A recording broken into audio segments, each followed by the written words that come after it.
Hello chers élèves, nous allons voir dans cette vidéo ce qu'on appelle la distributivité de la multiplication sur l'addition et la soustraction. Alors, on va essayer de comprendre ce que ça signifie à travers un exemple. Alors, vous voyez les deux calculs, deux expressions qui sont à l'écran, en fait c'est la même. On va l'écrire de deux manières différentes. Donc, il y a la manière classique que vous connaissez, et qui consiste simplement à respecter la priorité des opérations. Donc, par exemple, comme on a une multiplication et comme ici et des parenthèses, on le sait, on commence par les parenthèses. Donc il faudrait faire 4 plus 7, ce qui donne 11. Et puis ensuite, on écrit le reste, 10 fois, voilà. Et puis 10 fois 11, c'est égal à 110. Donc ça, c'est la manière classique que vous connaissez.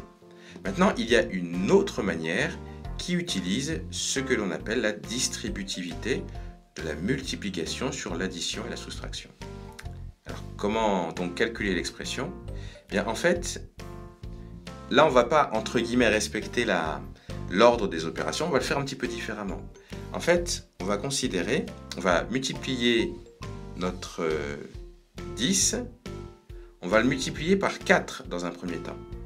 Et ensuite, on va remultiplier notre 10, mais cette fois-ci par 7. Je l'écris, 10, je le multiplie par 4.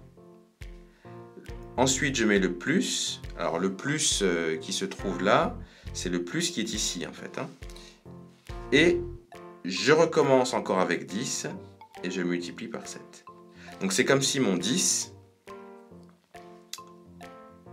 il était multiplié une fois par 4, et puis une autre fois par 7. C'est ça qu'on appelle la distributivité de la multiplication sur l'addition et la soustraction. Donc maintenant, une fois qu'on a fait ça, eh bien on calcule. 10 fois 4, eh bien ça fait 40. 10 fois 7, ça fait 70. Et 40 plus 70, eh bien c'est égal à 110. Donc vous voyez qu'on trouve exactement le même résultat, à la différence près qu'on l'a fait de façon un petit peu différente. Alors, si on avait un moins ici à la place du plus, bien, ce qui changerait, c'est simplement qu'on aurait un moins ici et là, à la place du plus. Mais donc le principe est le même. C'est pour ça que finalement, on peut mettre en évidence une propriété, une formule à retenir, que vous voyez ici. Voilà.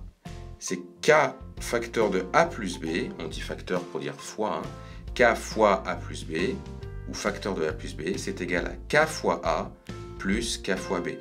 De la même façon, k fois a moins b, c'est égal à k fois a moins k fois b. Alors maintenant, on va considérer les exemples. Donc vous le voyez ici, 4 fois 6 plus 8, c'est donc égal à 4 fois 6 plus 4 fois 8. Et ça fait 24 plus 32, ce qui donne 56.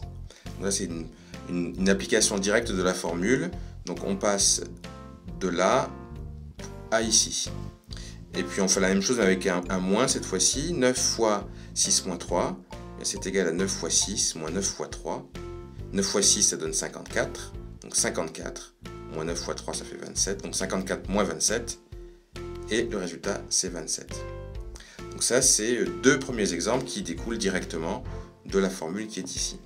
Maintenant, on va considérer deux autres exemples et vous constatez qu'ils sont un petit peu différents. Pourquoi? Parce qu'en fait, ces deux exemples-là, c'est la même formule, mais prise à l'envers. Autrement dit, qu'est-ce qu'on fait? C'est comme si je prenais la formule comme ça, je dis que k fois a plus k fois b, eh bien c'est égal à k fois, entre parenthèses, ou facteur de a plus b. Donc là, quand on regarde l'expression qui est ici, vous regardez, qu'est-ce qui joue le rôle de k? Il faut avoir le même nombre ici et là.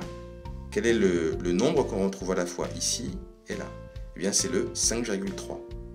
Donc on voit que dans la formule, notre k, c'est 5,3. Donc je peux donc écrire que c'est K facteur de A plus B.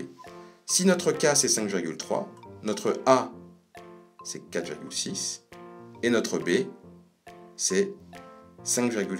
Et donc je peux écrire la formule de cette manière-là. 5,3 fois, ou facteur de 4,6 plus 5,4. Et après, qu'est-ce que je peux faire? Du coup, le 4,6 plus 5,4, éventuellement, on peut le calculer. Mais bon, déjà, si on peut s'arrêter ici, pour comprendre comment on passe de cette expression à cette expression, déjà, c'est très très bien. La suite, c'est juste peut-être éventuellement pour simplifier les calculs. Puisque quand on fait ensuite 4,6 plus 5,4, on obtient 10, et donc au final, on obtient 53. On fait la même chose, mais cette fois-ci avec un moins. Donc ici, 10 fois 7,1 moins 8 fois 7,1. C'est quoi le K? Eh bien, on le voit, c'est le nombre qui se retrouve à la fois là et là. Donc c'est le 7,1. Donc quand j'applique la formule, j'obtiens ceci, puisque du coup mon A, c'est 10, et mon 8, c'est B. Et j'obtiens donc ça. Et au final, quand on calcule, ça donne 14,2. Donc voilà ce que vous pouvez faire, et ce que vous pouvez aussi compléter sur votre cours pour ce qu'on appelle la distributivité. Alors on fera évidemment des exercices dessus, on en a déjà fait pour découvrir un petit peu la propriété, et donc ça vous paraîtra plus simple avec la pratique.